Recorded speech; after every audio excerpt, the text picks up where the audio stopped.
सर्व पत्रकार बांधवांचे सर्वप्रथम मनपूर्वक स्वागत। खरं म्हणजे आजची पत्रकार परिषद आमच्या मनोजींनी सांगितलं की 1975ला जो आपत्काल आणीबाणी घोषित झाली आणि तो जो काळा दिवस काँग्रेसने भारताच्या इतिहासामध्ये लिहून ठेवला, आजचा तो दिवस आहे।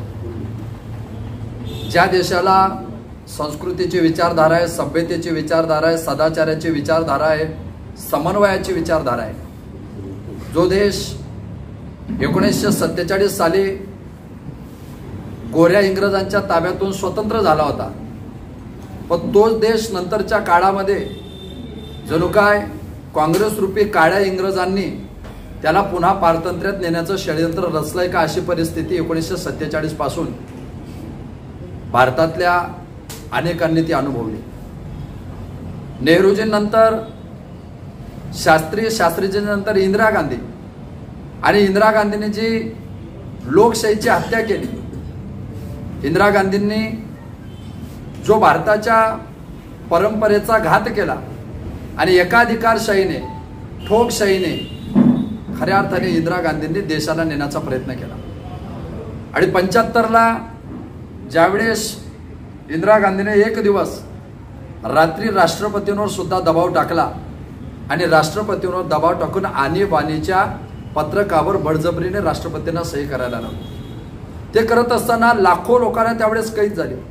ते कैद होत असताना त्यामध्ये स्वर्गीय अटलजी होते, स्वर्गीय जयप्रकाशजी नारायण होते, आता आपण पाहत असू देशाचे संरक्षण मंत्री आदरणीय राजनाथ सिंगजी सुद्धा होते।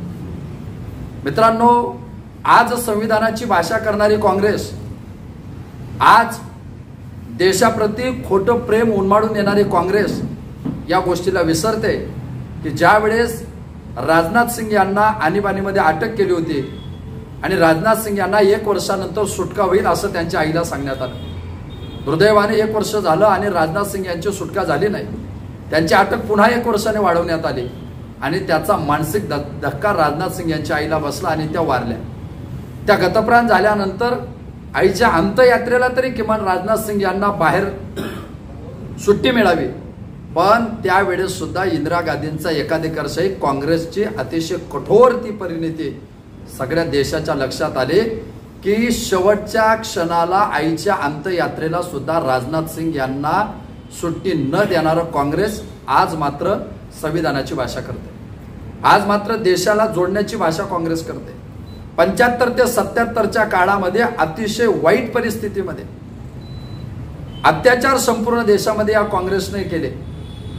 77च्या काळात इंदिराजींना वाटलं की मी जो निर्णय घेतलाय तो देशाकरता चांगला असेल, मी जो निर्णय घेतलाय तो समाजाकरता चांगला असेल, मी जो निर्णय घेतलाय तो जनतेकरता चांगला असेल। 77ला त्याचं उत्तर मतदानामध्ये मात्र संपूर्ण भारतातल्या लोकांनी इंदिराजींना ते दाखवलं। आज पुन्हा आपण पाहिलं असेल, कालपासून ज्या शपथविधीचा कार्यक्रम चालू आहे, त्या शपथविधीमध्ये काँग्रेस आणि महाविकास आघाडीचे जे कोणी इंडिया आघाडीचे सगळे नेते ते आता संविधान घेऊन आहेत, पण जे संविधान परमपूज्य डॉक्टर बाबासाहेब आंबेडकरांचं मसुदा समितीचे अध्यक्ष असताना संविधानामध्ये ज्या डॉक्टर बाबासाहेब आंबेडकरांचं अविभाज्य योगदान आहे, त्या डॉक्टर बाबासाहेब आंबेडकरांना भंडाऱ्यामधून पराभूत करणारी हीच काँग्रेस आहे। मुंबईमध्ये डॉक्टर बाबासाहेब आंबेडकरांनी उमेदवारी केल्यानंतर 78,000 पेक्षा जास्त मतं डॉक्टर बाबासाहेब आंबेडकरांना असताना सुद्धा ती मतं बाद ठरवण्यात आली आणि डॉक्टर बाबासाहेब आंबेडकरांचा पराजय घडवून आणणारी हीच काँग्रेस आहे।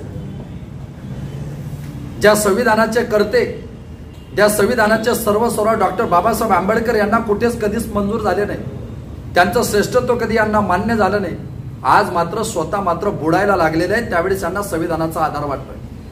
एकीकडे संविधानाच्या संरक्षणाची भाषा करायची आणि दुसरीकडे मात्र आपणच असंविधानिक पद्धतीने जीवन जगायचं, आपण मात्र असंविधानिक पद्धतीने देशापुढे चुकीचे पायंडे मांडायचे। ही काँग्रेसची पद्धती कालही होती, आजही होती, येणाऱ्या काळामध्ये सुद्धा राहणार आहे। 75 ते 77च्या काळामध्ये सर्वस्व संविधान गुंडाळून ठेवण्याचं पाप ज्या काँग्रेसने केलंय, त्या काँग्रेसचा काळा इतिहास आता जनतेसमोर आपण सगळेजण पाहतोय। त्या काँग्रेसने जो काळा इतिहास समाजापुढे मांडला त्याची परिणती आपण सगळेजण पाहतोय।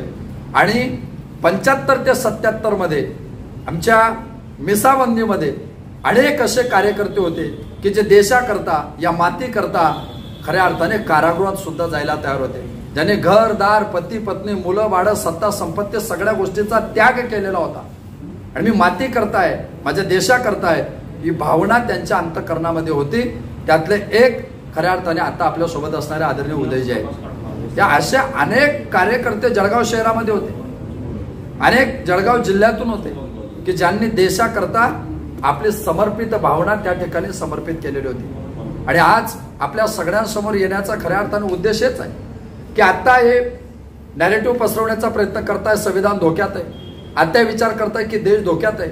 खऱ्या अर्थाने 1962 नंतर, नेहरूजींनंतर तिसऱ्यांदा शपथविधी माननीय मोदीजींच्या नेतृत्वामध्ये, भारतीय जनता पार्टीच्या नेतृत्वामध्ये आणि खऱ्या अर्थाने आघाडीच्या माध्यमातून आपण सगळ्या जणांनी गेल्या 4 दिवसापूर्वी आता शपथविधी सगळ्या खासदारांचा पाहतोय.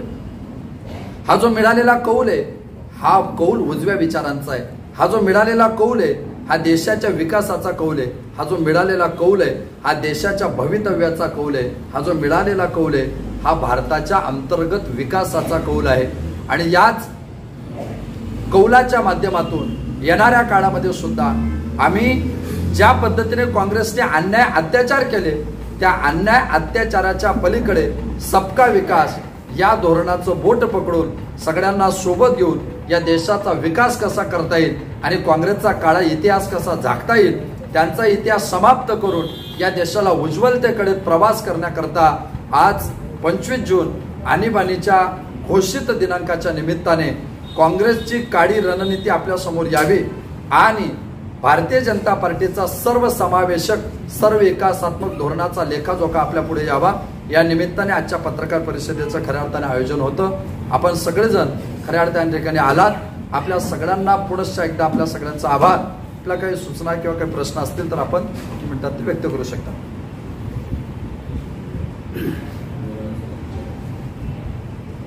ने पूरे परिवार के साथ Jhulelal day night water park चले? हाँ, पर कैसे?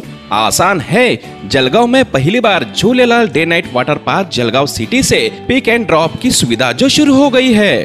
पर पर्सन सिर्फ 699 में पिक एंड ड्रॉप के साथ वाटर पार्क में पूरे राइड्स भी एंजॉय करो और पेट भर लंच या डिनर का भी आनंद उठाओ। पिक एंड ड्रॉप के लिए आज ही संपर्क करें 9890770859। Jhulelal water park end resort, अनुभूति स्कूल के पीछे, शिरसोली रोड, जलगांव।